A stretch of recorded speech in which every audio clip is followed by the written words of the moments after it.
بند کی۔ میں جانتا تھا وہ آسانی سے نہیں مانے گا۔ نائلہ نے چونک کر کہا، آپ پھر جا رہے ہیں؟ آپ نے وعدہ کیا تھا کہ اب لڑائی نہیں کریں گے۔ ارمان نے نرمی سے کہا، کبھی کبھی وعدے بھی حفاظت بن جاتے ہیں اور کبھی بوجھ۔ نائلہ نے رونی آواز میں کہا، اگر آپ کو کچھ ہوا تو؟ ارمان نے دھیرے سے کہا، تو یہ شہر ایک مجرم کم ہو جائے گا۔ نائلہ نے سر جھٹکا، نہیں، یہ شہر ایک اچھا انسان کھو دے گا۔ اس کے الفاظ جیسے سیدھا دل پر اتر گئے۔ ارمان نے بندوق اٹھائی، کوٹ پہنا اور بولا، زین گاڑی نکالو۔ نائلہ نے قدم آگے بڑھایا، میں بھی چلوں؟ ارمان نے پلٹ کر دیکھا، یہ جنگ تمہاری نہیں۔ نائلہ نے آنسو پوچھتے ہوئے کہا، جب آپ میرا محافظ بنتے ہیں تب یہ صرف آپ کی جنگ بھی نہیں ہوتی۔ وہ خاموش ہو گیا۔ لمحہ گہرا تھا، فیصلہ سخت۔ آخر کار اس نے ہلکا سا سر ہلایا، ٹھیک ہے، مگر نزدیک رہنا۔ شام ہوتے ہی وہ تینوں بندر روڈ کے گودام پہنچے۔ باہر اندھیرا تھا، اندر بجلی بند، صرف قدموں کی چاپ گونج رہی تھی۔ اچانک فائر شروع ہو گئی، گولیاں دیواروں سے ٹکرا کر چیخوں میں بدل گئی۔ زین نے جواب میں فائر کھولا۔ ارمان آگے بڑھا، مگر جیسے ہی وہ کونے سے مڑا، سامنے رفیق کھڑا تھا۔ آخرکار کراچی کے بادشاہ سے ملاقات ہو ہی گئی۔ اس نے طنزیہ قہقہ لگایا۔ ارمان نے بندوق اٹھائی، یہ کھیل تو تب ختم ہو گیا تھا جب تم نے ایک معصوم کو نشانہ بنایا۔ رفیق ہنسا، معصوم؟ وہ لڑکی جس نے تمہارے دل کو کمزور کر دیا۔ ارمان بھائی، تم بھول گئے ہو محبت کمزور ہے۔ اسی لمحے فائر ہوا، رفیق نے گولی چلائی جو سیدھا ارمان کے کندھے پر لگی۔ نائلہ چیخ پڑی، ارمان! وہ دوڑتی ہوئی آگے آئی۔ ارمان گرا نہیں بلکہ اس نے خود کو سنبھالا، رفیق پر فائر کیا۔ رفیق پیچھے ہٹ گیا، مگر گولی اس کے بازو سے چھو کر گزری۔ گودام میں شور مچ گیا۔ زین نے آگے بڑھ کر باقی بندوں کو روک لیا۔ رفیق بھاگ نکلا، مگر ارمان لڑکھڑا کر زمین پر بیٹھ گیا۔ نائلہ نے اسے تھام لیا۔ میں نے کہا تھا آپ مت جائیں، ارمان نے کمزور آواز میں کہا۔ اگر میں نہ جاتا تو تم ہمیشہ خطرے میں رہتی۔ نائلہ کی آنکھوں سے آنسو گرنے لگے۔ وہ بولی، آپ کیوں ہر بار خود کو قربان کرتے ہیں؟ ارمان نے آہستہ سے کہا، کیونکہ میں نے یہ زندگی خود نہیں چنی، کسی نے چھین لی تھی مجھ سے۔ نائلہ نے چونک کر کہا، کیا مطلب؟ ارمان نے گہری سانس لی۔ جب میں 16 سال کا تھا، رفیق میرے باپ کا بندہ تھا۔ اس نے دھوکے سے ان کا قتل کروا دیا اور الزام مجھ پر لگایا۔ تب سے میں قاتل بن گیا، چاہ کر بھی بے گناہ نہیں رہ سکا۔ نائلہ کی آنکھوں سے مزید آنسو بہنے لگے۔ تو آپ مجرم نہیں، مظلوم ہیں۔ ارمان نے تلخ ہنسی۔ یہ شہر فرق نہیں کرتا نائلہ، یہاں سچ کمزور ہوتا ہے اور جھوٹ طاقتور۔ نائلہ نے اس کا ہاتھ مضبوطی سے تھاما۔ نہیں، اب نہیں، آپ کی سچائی دنیا کے سامنے آئے گی۔ ارمان نے نرمی سے کہا، اگر ایسا ہو سکا تو شاید میں پہلی بار جیت جاؤں گا۔ زین نے آ کر بتایا، بھائی پولیس آ رہی ہے، ہمیں نکلنا ہوگا۔ نائلہ نے کہا، اس بار بھاگنا نہیں، میں کچھ سوچ چکی ہوں۔ اگلے دن شہر بھر میں خبر پھیل گئی، گینگسٹر ارمان رحمان نے اپنے خلاف مقدمے کی تحقیقات کے لیے خود کو پولیس کے حوالے کر دیا ہے۔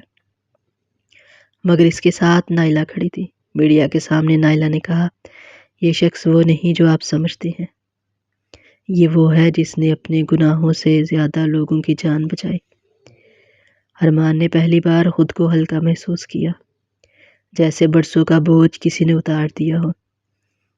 جیل کی سلاخوں کے پیچھے وہ مسکرایا، اور وہ مسکراہٹ شاید اس کی سب سے بڑی جیت تھی، کیونکہ پہلی بار ایک گینگسٹر کے دل نے سکون پایا تھا۔ صبح کی ہلکی روشنی جیل کی تنگ کھڑکی سے اندر آ رہی تھی۔ گرد آلود ہوا کے ساتھ مٹی کی خوشبو شامل تھی۔ ارمان لوہے کی بینچ پر بیٹھا خاموشی سے آسمان کے اس ٹکڑے کو دیکھ رہا تھا جو صرف چند لمحوں کے لیے دکھائی دیتا تھا۔ باہر محافظوں کی آوازیں، قیدیوں کے شور اور دور کسی چڑیا کی آواز، سب مل کر ایک عجیب سا سناٹا پیدا کر رہے تھے۔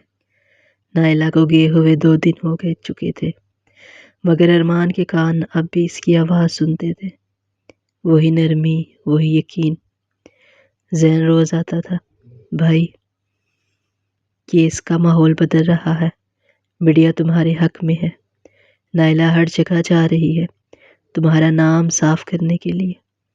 ارمان نے مسکرا کے کہا، میرا نام کبھی صاف نہیں ہو سکتا زین، کیونکہ یہ شہر چہرے نہیں کہانیاں یاد رکھتا ہے۔ زین نے جواب دیا، پھر بھی اس لڑکی نے ہمت نہیں ہاری۔ ارمان خاموش ہو گیا، شاید اس کے دل نے مان لیا تھا کہ نائلہ صرف اس کی نجات نہیں بلکہ اس کی سزا بھی ہے، ایک ایسی سزا جو مٹھاس رکھتی ہے۔ ادھر شہر میں رفیق غائب تھا، مگر اس کے آدمی اب بھی متحرک تھے۔ نائلہ جانتی تھی اگر اس نے کچھ نہ کیا تو ارمان کے خلاف پھر کوئی جھوٹا ثبوت آ جائے گا۔ وہ ایک رپورٹر سے ملی، میڈیا کے دفتر میں اس نے سب کہانی سنائی کہ کیسے ارمان کو جھوٹے قتل میں پھنسا کر رفیق نے پورے شہر پر قبضہ کیا۔ رپورٹر نے کہا، یہ خبر بم بنے گی مگر تمہیں خطرہ ہوگا۔ نائلہ نے کہا، میں پہلے ہی خطرے کے ساتھ جی رہی ہوں۔ اسی رات ایک نامعلوم کال آئی، نائلہ، ارمان کی فائل غائب کر دی گئی ہے، اگر تم نے کل صبح تک کچھ نہ کیا تو وہ ہمیشہ کے لیے اندر رہے گا۔ نائلہ نے فون بند کر دیا، دوپہر تک دوڑتی رہی، عدالت، وکیل، ریکارڈ روم، ہر جگہ بھاگتی رہی مگر ثبوت کہیں نہیں ملا۔ تھکی ہاری جب وہ باہر نکلی تو سامنے زین کھڑا تھا۔ بھابھی جلدی آؤ، جیل میں کچھ ہوا ہے۔ نائلہ کا دل دھڑک اٹھا۔ جب وہ وہاں پہنچی تو دیکھا ارمان کو ہسپتال لے جایا جا رہا تھا۔ کسی قیدی نے اس پر حملہ کیا تھا۔ اس کے چہرے پر پٹی، بازو پر زخم، مگر آنکھوں میں سکون تھا۔ نائلہ کی آنکھوں سے آنسو بہنے لگے۔ آپ ٹھیک ہے نا؟ ارمان نے کمزور مسکراہٹ کے ساتھ کہا، یہ زخم پرانے ہیں، بس کبھی بھرنے نہیں دیے۔ نائلہ نے اس کا ہاتھ پکڑا، باپ اکیلے نہیں، میں وعدہ کرتی ہوں سچ جیتے گا۔ اگلے دن میڈیا نے وہ ویڈیوز نشر کی جس میں رفیق اپنے آدمیوں کو ہدایت دے رہا تھا کہ ارمان پر الزام لگاؤ تاکہ پولیس کی نظریں ہم پر سے ہٹ جائے۔ پورا شہر ہل گیا۔ عدالت میں کیس دوبارہ کھلا۔ جج نے ارمان کی طرف دیکھا، تم پر جو الزام تھا وہ جھوٹا ثابت ہو گیا، تم بری ہو۔ جیل کے دروازے کھلے، سورج کی روشنی سیدھی اس کے چہرے پر پڑی۔ برسوں بعد ارمان نے پہلی بار آسمان کو دیکھ کر آنکھیں بند کی۔ باہر نائلہ کھڑی تھی، آنسوں میں مسکراہٹ چھپی تھی۔ ارمان آہستہ سے بولا، تمہیں ڈر نہیں لگا میری دنیا میں قدم رکھنے سے؟ نائلہ نے کہا، محبت ہمیشہ خطرے کے ساتھ آتی ہے، مگر اگر سچ پر یقین ہو تو سب آسان لگتا ہے۔ ارمان نے قدم بڑھایا، نائلہ نے ہاتھ تھاما اور وہ دونوں خاموشی سے اس بھیڑ بھری شہر کی طرف چل پڑے جہاں ہر چیز ایک نئی کہانی لیے تھا۔ مگر اس بار شہر کے اخبار میں ایک نئی سرخی تھی، گینگسٹر ارمان نہیں، اب انسان ارمان زندہ ہے۔ اور وہ لمحہ شاید اس کی زندگی کی پہلی آزادی تھی۔ شہر کے ایک حصے میں ارمان نے ایک نیا دفتر بنایا، شیشے کی دیواروں والا، سادہ مگر باوقار۔ اس کے دروازے پر لکھا تھا، ارمان انٹرپرائزر۔ گینگسٹر کی زندگی پیچھے چھوڑنے کا فیصلہ آسان نہیں تھا، مگر ارمان نے طے کر لیا تھا کہ اب وہ سچائی کے ساتھ جیے گا۔ نائلہ نے اس کے بزنس میں اسسٹنٹ کا کردار سنبھال لیا تھا، مگر ان دونوں کے بیچ خاموشی ایک ایسے پل تھے جن پر الفاظ کم اور احساسات زیادہ تھے۔ ایک شام جب آسمان پر ہلکی بارش ہو رہی تھی، نائلہ فائل سمیٹ رہی تھی کہ ارمان نے کہا، بارش مجھے ہمیشہ گناہوں کی یاد دلاتی ہے، جیسے سب دھل جائے گا مگر نشان باقی رہیں گے۔ نائلہ نے ہلکی مسکراہٹ کے ساتھ کہا، شاید بارش اس لیے نہیں آتی کہ ماضی مٹے، بلکہ اس لیے کہ دل نرم رہے۔ ارمان خاموش ہو گیا، جیسے وہ کسی پرانے زخم کو چھو بیٹھا ہو۔ اگلے دن ایک پراسرار شخص دفتر میں داخل ہوا۔ لمبا قد، کالا کوٹ، چہرے پر خفیف داغ۔ اس نے آہستہ سے کہا، ارمان خان، تم گینگ چھوڑ چکے ہو، مگر گینگ نے تمہیں نہیں چھوڑا۔ ارمان نے کرسی سے اٹھتے ہوئے کہا، رفیق مر گیا، اب اس کے نام پر دھمکی دینا چھوڑ دو۔ اجنبی نے ہنستے ہوئے کہا، رفیق مرا نہیں، وہ زندہ ہے، وہ واپس آ رہا ہے۔ نائلہ کے ہاتھ سے فائل گر گئی۔ ارمان نے اس کی طرف دیکھا، ڈرنے کی ضرورت نہیں، اب میں وہ ارمان نہیں جو کبھی ڈرتا تھا، مگر اس رات وہ خود نیند میں نہیں سو سکا۔ رفیق، جسے وہ خود اپنے ہاتھوں سے ختم کر چکا تھا، کیا واقعی وہ زندہ تھا یا کوئی کھیل شروع ہو چکا تھا؟ اگلی صبح زین نے دفتر میں داخل ہوتے کہا، بھائی، بندر روڈ کے اس گودام میں دھماکہ ہوا ہے، پولیس کہہ رہی ہے یہ کسی بدلے کا آغاز ہے۔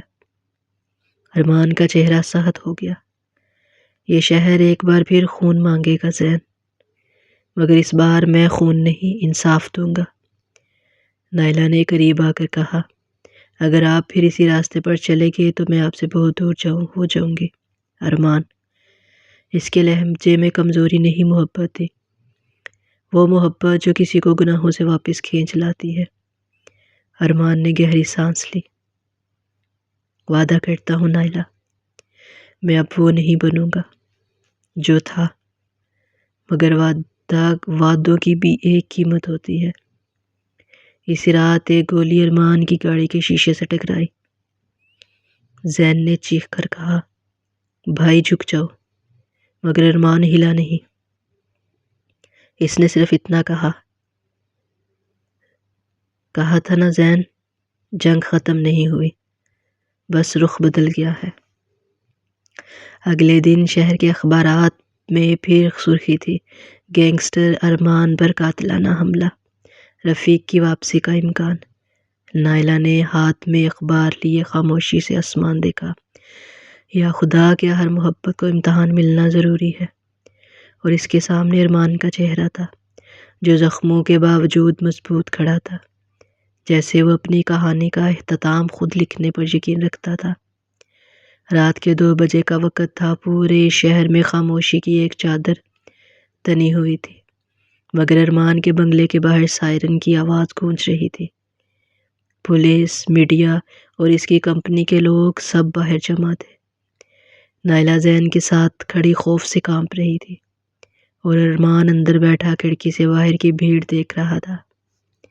اس کے سامنے ایک پرانا موبائل رکھا تھا، جس پر ویڈیو چلی، دھندلی روشنی میں رفیق کا چہرہ، وہی زخم کا نشان، وہی کہا، ارمان خان، تم نے سوچا میں مر گیا، میں مرنے والوں میں سے نہیں ہوں۔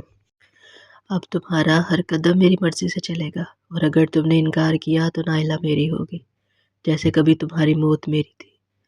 ویڈیو ختم ہوئی، مگر ارمان کے اندر جیسے سب چل گیا۔ وہ اٹھا، الماری سے پستول نکالی، مگر نائلہ نے آگے بڑھ کر اس کا ہاتھ پکڑ لیا۔ نہیں ارمان، یہ راستہ پھر خون میں لے کر جائے گا۔ ارمان نے اس کی آنکھوں میں دیکھا، وہ میری کمزوری کو نشانہ بنا رہا ہے، اب اگر میں خاموش رہا تو وہ تمہیں لے جائے گا۔ نائلہ کی آنکھیں بھیگ گئی، تو لڑو، مگر قانون کے ساتھ، گولیوں سے نہیں۔ ارمان نے کچھ نہیں کہا، صرف نائلہ کا آہستہ سے ہاتھ چھوڑ دیا اور باہر نکل گیا۔ اگلے دن شہر میں ایک دھماکہ ہوا، اور سڑک کے کنارے ایک کار تباہ حالت میں ملی۔ پولیس نے بتایا وہ گاڑی رفیق کے ایک آدمی کی تھی۔ زین نے فوراً ارمان کو خبر دی، بھائی، وہ خود سامنے آنے والا ہے۔ شام ڈھلے ایک پرانی فیکٹری کے سامنے کال آئی، اگر ہمت ہے تو آ جاؤ، وہیں جہاں سب شروع ہوا تھا۔ ارمان تنہا گیا۔